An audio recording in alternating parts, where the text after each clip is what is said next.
Tori Sugarino Kamen Rider Obai Toke. Kepada fans Kamen Rider, korang semua mesti kenalkan ayat tadi, iaitu Kamen Rider yang tengah mencari dia punya dunia. Kalau macam dalam series dia akan mengembara dalam dunia Kamen Rider sebelum dia, ataupun dia juga dah pernah mengembara Kamen Rider selepas dia.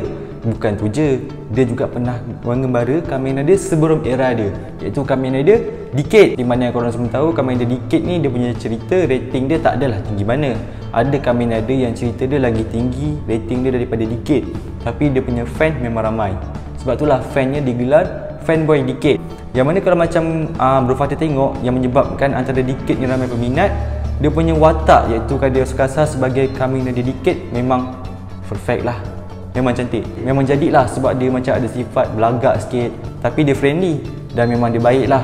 Decade ni dia ada kekuatan special ability yang boleh copy kekuatan Kamen Rider yang lain. Kalau macam dalam series dia, Decade boleh copy kekuatan Kamen Rider Kuga sampai Kamen Rider Kiva. Kalau macam dalam series Zio, masa dia dah ada Neo Driver tu, dia dah ada kekuatan baru, iaitu dia boleh copy kekuatan Kamen Rider Double sampai Kamen Rider Zio. Gempak kan? Dan nak yang lagi gempaknya lagi, bukan setakat Heisei Kamen Rider dia pernah guna kuasa tu, dia juga pernah guna kuasa Showa Rider dan juga Super Sentai. Kira macam wah, Decade ni memang cool lah jadi Kamen Rider. Dan yang Bro Fatih suka antara Decade ni sebab dia ada dimensi yang boleh berpindah-pindah. Yelah, kalau macam dia nak pergi mana-mana, dia tinggal buka dia punya portal dimensi, dia masuk, dia sampai. Ataupun dia juga boleh pergi ke tahun-tahun sebelum ataupun tahun selepas dia.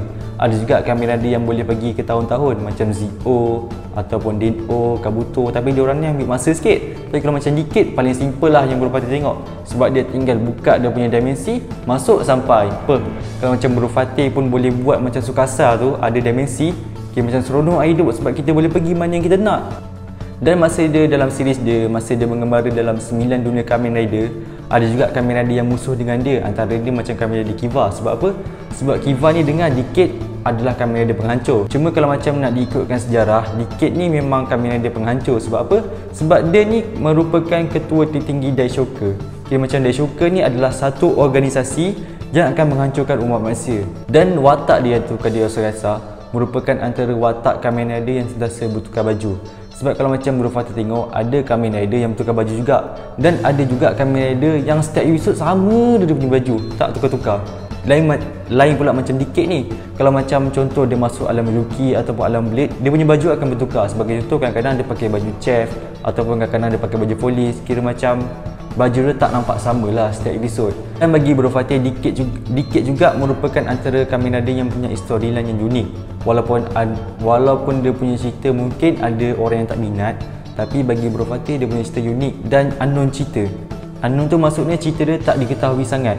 Yelah, tiba-tiba masa dalam dia punya movie, dia punya series, kita tak tahu dia punya true ending. Ataupun tiba-tiba masa dia dalam cerita Kamen Rider Zio, masa dia dalam Zio, tiba-tiba dia dah dapat Neo Driver. Lepas tu dia punya true ending, ramai tahu orang target Decade punya true ending akan diceritakan dalam Zio. Tapi apa yang kita tengok, sama je. Dia punya true ending tak ada juga dalam series Kamen Rider Zio. Malah masa last scene dia bual-bual dengan Kaito, Tsukasa bual dengan Kaito, yang mana dia kata perjalanan dia akan diteruskan lagi.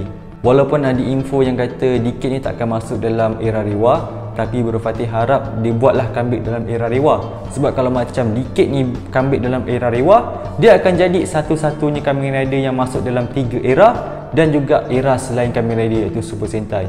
Kira dia akan jadi Kamen Rider yang paling smart dan cool lah. Dan Decade juga ada kawan dia yang digelar pencuri paling handal dalam series Kamen Rider, iaitu Kamen Rider DN.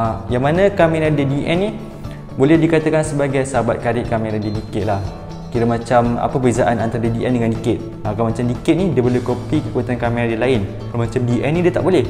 Cuma DN dia boleh summon ataupun dia boleh panggil Kamen Rider yang dia suka. Itulah perbezaan antara Decade dengan DN. Decade boleh copy, DN boleh panggil. Jadi kepada yang belum tonton series Kamen Rider Decade, Bro Fatih sarankan korang tengok lah. Sebab dia punya cerita ni kira macam lain daripada storyline Kamen Rider yang lain. Dan juga masa dia jadi villain Decade, memang kejam sikit lah dia punya cerita.